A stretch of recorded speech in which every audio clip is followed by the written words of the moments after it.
Pictomancer's Overpowered, but is technically only marginally stronger than melee DPS. Red Mage is Underpowered, but is the strongest of the support damage dealers. All the good Black Mages swapped to Pictomancer. In that case, wouldn't that mean a lot of potential is left on the table and Black Mage might be better than perceived? Anyway, I could go on and on with quotes like this. I've noticed recently more and more cases of, I'd almost say, unfaithful or unfair arguments about things like game balance in Final Fantasy XIV. In this video, I would like to shine a light on some of these discussions and discuss it. See how bad it is, or if it even is that bad. Because sometimes it feels a lot like a lot of conveniently focusing on specific issues and ignoring the rest. Let's start with that first one. Pictomancer's Overpowered.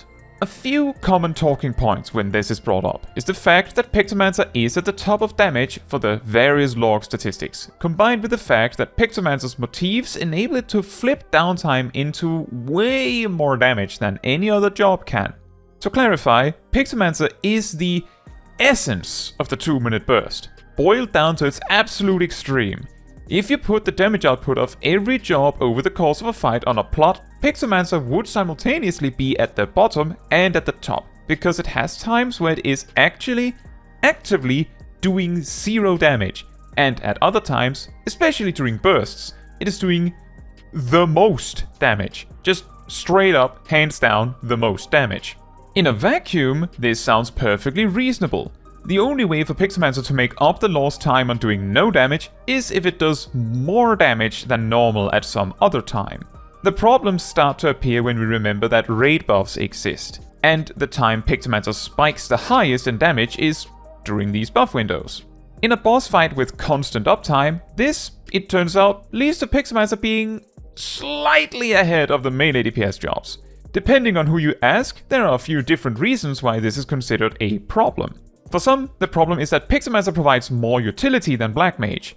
For others, the problem is that it is easier than Black Mage. And for yet others, the problem is that Pictomancer provides more utility than some of the melee DPS it surpasses, while also being ranged, and again, for some, easier to play.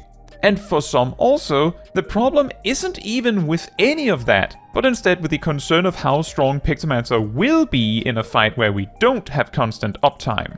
For the first issue, that Pictomancer provides more utility than Black Mage, this is mainly about the fact that Pictomancer has Tempera Grassa.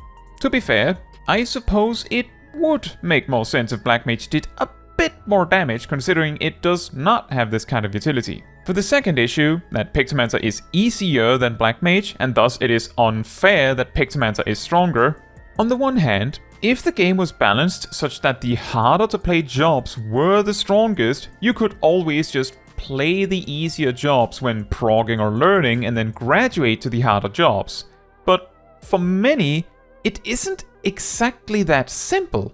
If you like how, say, Viper plays, but the game is balanced such that the best Viper will never beat the best Ninja, for example, and this balance is maintained due to Ninja being harder, but you don't like how Ninja plays, then that would feel a bit like a betrayal, at least for some players, since it would be a bit like the game telling you that Viper is the baby job that you learn the game with, but you have to be this other job to actually really perform.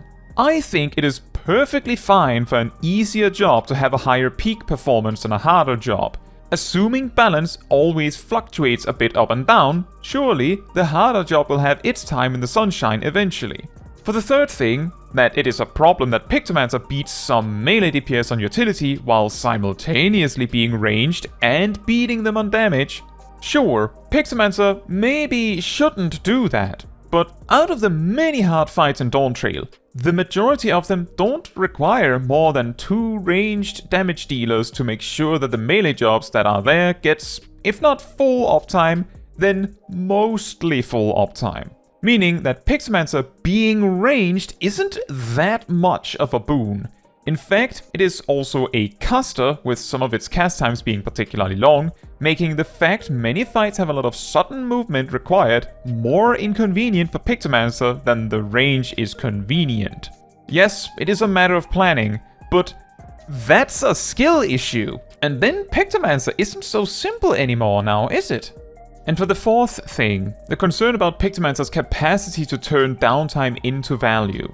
This one is a valid concern, however, I do get the impression that some players blow it up to be a bigger issue than it really is. Partly because it is harder to put into numbers exactly how good Pictomancer is at turning downtime into value. Most jobs that can turn downtime into value often do this with a special downtime button.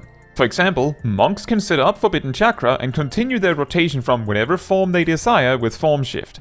They can also finish their attack with Six-Sided Star to get a bit more value. But all this is extremely easy to spell out. You get one Six-Sided Star, the potency difference between a regular GCD and Six-Sided Star, plus any chakra you might have had, plus a full Forbidden Chakra and whatever value you get from skipping to Oppo again. Samurai can use Meditate to generate 500 potency worth of Kenki and a full Showa, but then again their buffs might run out during downtime. A Dancer can precast their next dance. A Black Mage can set up Umbral Soul and start their burst optimally.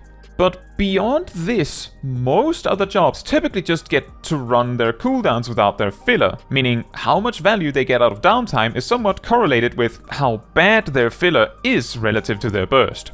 Pictomancer though, both get to have that, and their filler is kinda meh, and they can prepare their motifs during downtime. Preparing 3 motifs takes 12 seconds, which is just slightly less than 5 regular GCDs. If we round it up to 5 GCDs, then essentially, by the Pictomancer being allowed to effectively get these motifs for free, it gives them 5 regular GCDs to use elsewhere. These GCDs can be assumed to be the Fire and Red combo, their filler, which averages 480 potency times 5, 2400, as well as 1.66 white paints and about 41.66 palette gauge. These latter resources can also be converted to actual potency, but if we just focus on the 2400 potency at first. By comparison, it takes Samurai 15 seconds, and incidentally, having space for the resources, for it to generate 1140 potency. So yes, Pictomancer would absolutely gain significantly more value out of downtime than other jobs. That is admittedly true, and should not be ignored. However, I am getting the impression that a lot of players view this almost like a black box, uncertain of how much they benefit from this, and if you don't know, you might as well assume it is a colossal amount. Now, the real question is whether Pictomancer having this advantage is unfair or what, because I have a feeling most players wouldn't mind at all if Pictomancer wasn't simultaneously the strongest DPS at the moment.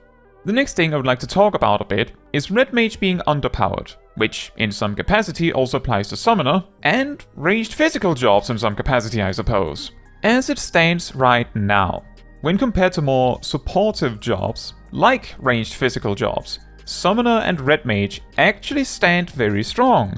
There's a clear step down from the melees and the mages without arrays, but it isn't catastrophic. The damage difference between Pictomancer and Red Mage is usually less than 10% when you really look closely. We can go even further than that. To take a somewhat random group composition, my Savage team is Warrior, Paladin, Sage, White Mage, Viper, Samurai, Bard, and Red Mage. Let's take the median CDPS of each of these jobs and add them together. At the time of making this video, this would lead to 162,677.68 combined DPS. If, hypothetically, we switched the Red Mage for Pictomancer, this would replace the Red Mage median of 24,557.68 with Pictomancer's median of 26,604.51 DPS, leading to a combined total of 164,724.51 total DPS instead. In this broader perspective, the total DPS difference is about 1.3%. That is to say, the concern that Pictomancer is way stronger than Red Mage shouldn't be nearly as great as it is. The Pictomancer is only so much of the total damage of the group as a whole after all.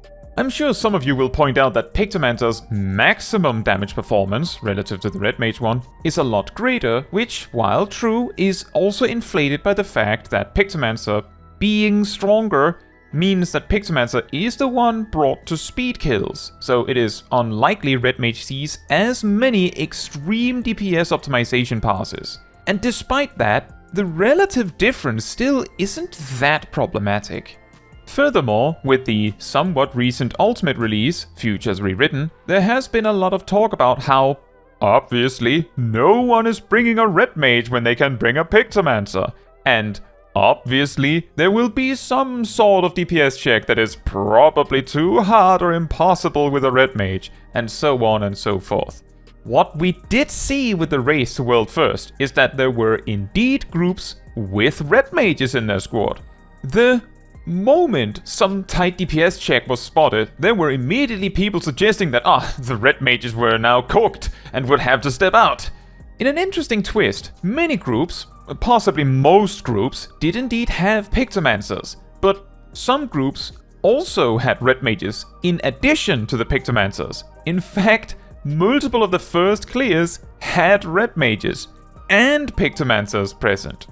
There are two things to this. The first one is the absurdity of suggesting that Red Mage would just get cycled out the instant any kind of DPS related barrier presents itself. Assuming the duty is fairly balanced, Red Mage is capable of doing this.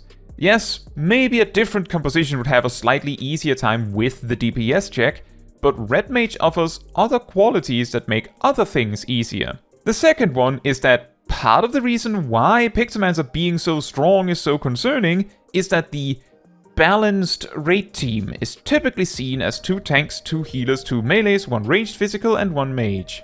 Which means that if there is one de facto best mage, you can never bring the other mages. At least from an optimizer's perspective, right?